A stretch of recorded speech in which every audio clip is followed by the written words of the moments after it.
Nah, pemirsa, bagaimana peluang Kaisang Pangarep merebut kursi Jakarta 1? Kami akan membahasnya bersama Sekjen Partai Nasdem, Hermawi Taslim. Pak Taslim, selamat siang Pak Taslim. Selamat siang. Pak Taslim, kalau kita lihat saat ini dengan dinamika yang ada, sejauh ini bagaimana sebenarnya peluang Nasdem itu untuk mendukung calon gubernur atau wakil gubernur lain selain namanya yang berasal dari internal partai atau selain Anies Baswedan? Ada tidak Pak Taslim? Ya, jadi proses penggodokan kandidat gubernur di Nasdem itu sudah diatur dalam beberapa ketentuan oleh Bapilu Pusat yang dipimpin oleh Prananda Surya Paloh dan Willy Aditya.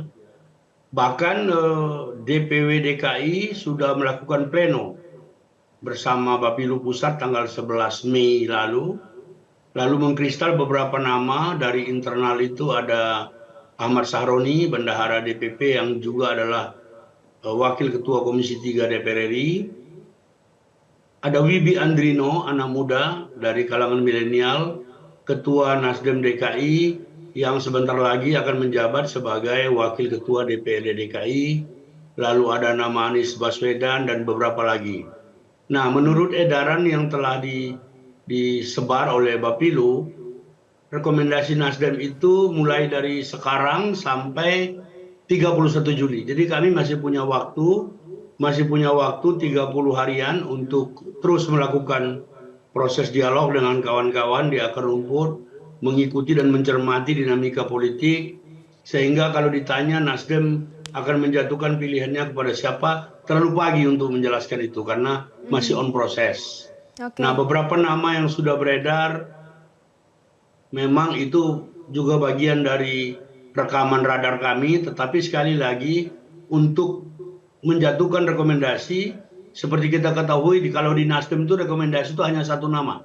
Kalau di partai lain itu ada macam-macam cara kerjanya, ada surat tugas 5 nama. Kalau di kita rekomendasi itu satu nama dan biasanya 98% dari rekomendasi itu nanti menjadi dokumen B1 KWK yang akan dibawa oleh calon ke KPU untuk mendaftar. Jadi bagi Nasdem itu semua yang beredar itu sudah punya peluang yang sama dalam proses penggodokan karena peta politik setelah pemilu di DKI ini berubah drastis. Misalnya sekarang PKS merajai kepemimpinan DPRD, PKS menjadi ketua DPRD, Nasdem yang tadinya hanya fraksi biasa sekarang menjadi wakil ketua DPRD, PKB juga koalisi kami 01 yang dulu 5 sekarang menjadi 10. Memang dinamikanya menjadi sedemikian rupa dan itu kita terus cermati sampai nanti sebelum tanggal 31 Juli kita menjatuhkan pilihan. Demikian, Mbak. Baik, Pak Taslim, kalau kita lihat dari peta politik di Jakarta ini terus berubah, kemudian ada dinamika, diskusi, dialog sejauh ini, apakah nama Kaisang Pangarep ini menjadi salah satu yang kemudian dipertimbangkan oleh Partai Nasdem untuk didukung nanti?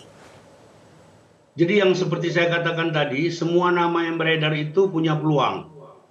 Tergantung pencermatan rekaman kita terhadap dinamika yang ada, yang kemudian nanti akan diputuskan oleh DPP. Jadi saya tidak mau ngomong orang per orang, tapi semua nama yang beredar, bahkan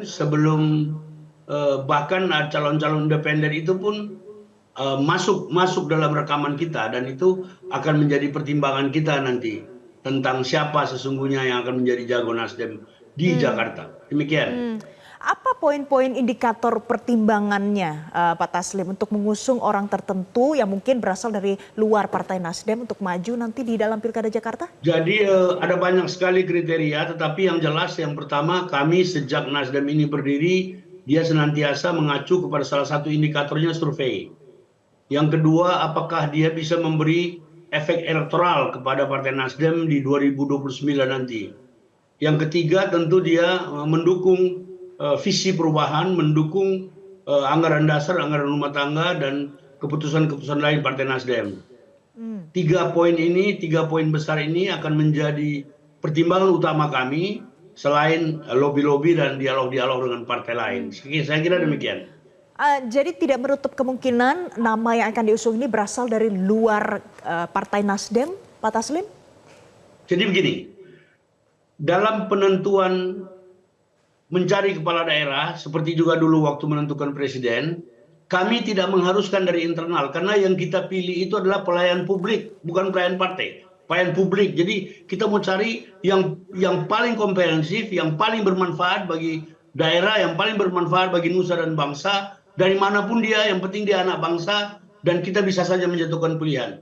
Jadi prioritas tetap memang di kader internal, tetapi kemanfaatan utama bagi kepentingan lebih luas, bagi bangsa, negara, bagi daerah, itu juga menjadi penentu kita ke depan. Saya kira demikian.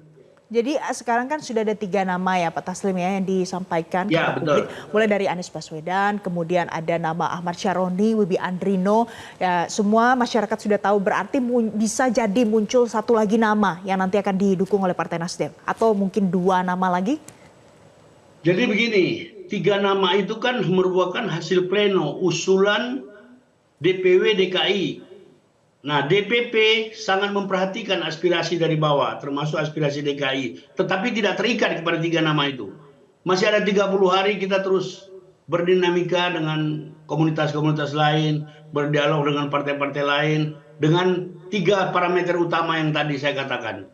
Nah, dari situ nanti kita akan menentukan pilihan. Pada saatnya, Nasdem pasti akan punya pilihan yang terbaik buat warga Jakarta.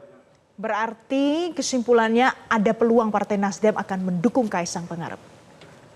Bukan cuma, saya tidak mau menyebut orang per orang, tapi semua sampai saat ini semua berpeluang. Semua nama yang beredar itu berpeluang untuk mendapat dukungan dari Partai Nasdem dengan jumlah suara yang signifikan, 10 atau 11 saya lupa. Itu kursi yang sudah sampai meraup pimpinan Wakil Ketua DPRD DKI. Demikian. Baik. Jadi ada banyak sekali peluang, tidak hanya 1 nama atau 2 nama saja ya Pak Taslim ya. Ini terbuka untuk banyak yang mau berbakti untuk DKI Jakarta. Terima kasih Pak Hermawi Taslim, Sekjen Partai Nasdem sudah bergabung bersama kami siang hari ini di Metro Siang. Jelajahi cara baru mendapatkan informasi. Download Metro TV Extend sekarang.